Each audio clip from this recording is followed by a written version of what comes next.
provides for a review of arrangements by 2015. But I believe that we should address problems when they exist and not await an arbitrary date. Coasting along is not an option for those who want good governance. I would hope by 2015 we would be in a position to move to a more normal form of government in terms of freely formed coalition. But even before then, we can make important improvements to the existing arrangements. Ulster people will be acutely aware of the difficulties and challenges that are faced in our present arrangements. Multi-party coalitions are never easy, and especially those with four parties, particularly when two of the parties are in denial about being a part of that coalition. Now, I don't pretend that there are not difficulties, far from it. I think we are better to face any problems and seek to resolve them. Let's be honest, Sinn Féin and the DUP in government was never going to be easy. Two ministers in a department with certain decisions requiring joint approval is not going to be easy either. Quite apart from all of the issues that are a legacy from the Troubles, the political outlook of each is markedly different. In his judgment on the appointment of the Victims Commissioners, Mr Justice Gillen demonstrated a telling insight when he commented, and I quote, "The process of joint decision-making which will command public trust and confidence is a fragile flower which requires careful tending. Sharing of power by leaders who straddle the political divide, albeit with potentially diametrically opposed standpoints, is never going to be easy to sustain." Unquote. I can confirm that it is not always easy to reach agreement, notwithstanding good faith efforts on both sides. It is fantasy to pretend that all would be well if the SDLP and Ulster Unionists were the two largest parties in the coalition. We know from experience that that was not the case. Indeed, this executive has operated much more smoothly than its predecessor. And from a unionist perspective, the choice is not between the DUP and Sinn Féin on the one side and the UUP and the SDLP on the other, but whether it is the DUP or the UUP who will be dealing with Sinn Féin. Sinn Féin's decision to block the executive from meeting for 5 months in 2008 signals some potentially long-term difficulties with its operation and received considerable public criticism. However, the regular business of the executive has often proved to be problematic on an ongoing basis. Business in OFM-DFM has faced challenges which have either slowed down delivery or indeed resulted in complete deadlock. We should not feel embarrassed about such an outcome. If you were to legally compel diverse parties to form an executive anywhere in the world, the very same problems would surface, though I suspect we have probably reached more agreement than would be the case elsewhere. Of course, I am frustrated by delays with a range of issues, the CSI strategy included. The Lord Mayor expressed her frustration at the continuing delay to the publication of that strategy. I agree, and especially so, as we believe, having approved an OFM-DFM that last autumn we would share a document worked up by officials with key stakeholders, that we were 99% agreed on the strategy, only to find Sinn Féin resigning from this position and wanting to start again from scratch. I'm not suggesting that it is only the DUP who are frustrated by delays. We know Sinn Féin has expressed disappointment at the pace of devolving policing and justice functions.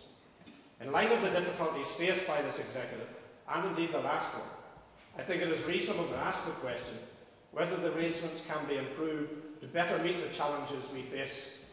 Having operated them for over 2 years, I believe they can. Parties that are ideologically opposed on a whole range of issues are always going to have issues where they have fundamental differences. It's not always going to be possible to reach an accommodation, and as a result of our voting system, a failure to agree means deadlock. This has been the case on a number of issues. Modest changes to the arrangements could make significant improvements and help to normalise politics in Northern Ireland. Later this month, my party will publish detailed proposals for developing devolution. But today I want to give you a preview. Learning from experience, our proposals offer a simple and sensible step forward which could significantly enhance the operation of the Executive and Assembly without prejudice to long-term or permanent arrangements.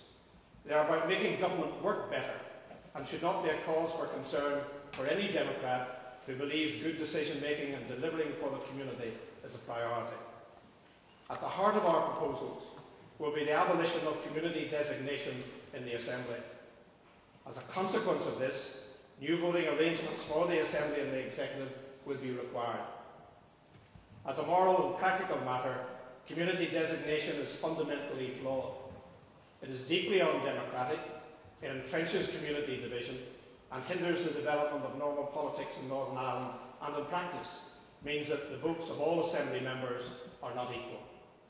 While in its initial months the designation provision was seen as a way of safeguarding either section of the community against harmful decisions promoted by the other, it is clear there are other ways to provide community protection without being faced with the negative offspin. In place of community designation, we propose the introduction of weighted majority voting, where a cross-community vote is required by legislation or triggered by a petition of concern. A proposal would require the support of 65% of Assembly members present and voting in order to pass. 65% of Assembly members present and voting would mean that to be passed, any proposal would need to have widespread support across the community, but would not permit a small minority, particularly a one-party minority, to frustrate the will of what would be a strong cross-community majority. It would mean that no single political party would have the capacity to block proposals which otherwise would command widespread support. And crucially, 65% would allow various combinations of parties to form a coalition to pass a particular proposal. This would increase the relevance of all Assembly members and would encourage cooperation and compromise between all of the parties. No single party could then hold others to ransom, as their approval was not required for a proposal to pass. Different coalitions could be formed on different issues to provide the required majority. Neither Sinn Féin nor the DUP alone would have a veto, but support from both sections of the community would still be required. In the Executive, where a cross-community vote is required, parties would vote on the basis of their strength in the Executive, in the Assembly. An associated amendment to the Ministerial Code would require the First Minister and Deputy First Minister within a reasonable period to table and permit a vote at the Executive on any matter proposed by any Minister. Consequential amendments would also be required to other matters which are predicated on community designation or cross-community voting to bring them into line with the new arrangements. Changing the voting system cannot be done overnight, but I would like to see a different approach taken to decision-making at the Executive as soon as possible. For some time, the Ulster Unionist Party and the SDLP have complained about how executive business has been handled and that they have been marginalised. At the same time, Ulster Unionist and SDLP ministers have been less than responsible in how they have approached executive business. But rather than apportioning blame, I want to find a solution. That's why, pending the introduction of any new measures, and as a gesture to the Ulster Unionists and the SDLP, I believe we should consider requiring unanimity at the Executive in order to pass decisions. While no party will be allowed to frustrate the commitments the Executive has made in the Assembly in its programme for government, in circumstances where the Ulster Unionist Party and SDLP make a good faith effort to work constructively on matters in the Executive, DUP ministers would insist that all decisions will only be taken by consensus, and we will not use our votes to override their opposition.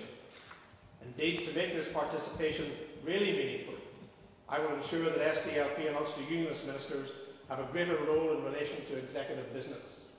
I cannot speak for the Deputy First Minister, but I am prepared, if they wish, to meet with the UUP and SDLP ministers in advance of each executive meeting, and to make arrangements so that their special advisers are fully consulted and involved in the process. The success of this approach will depend on the resolve of ministers, but I want to give everyone the opportunity to play the fullest possible role in the Executive.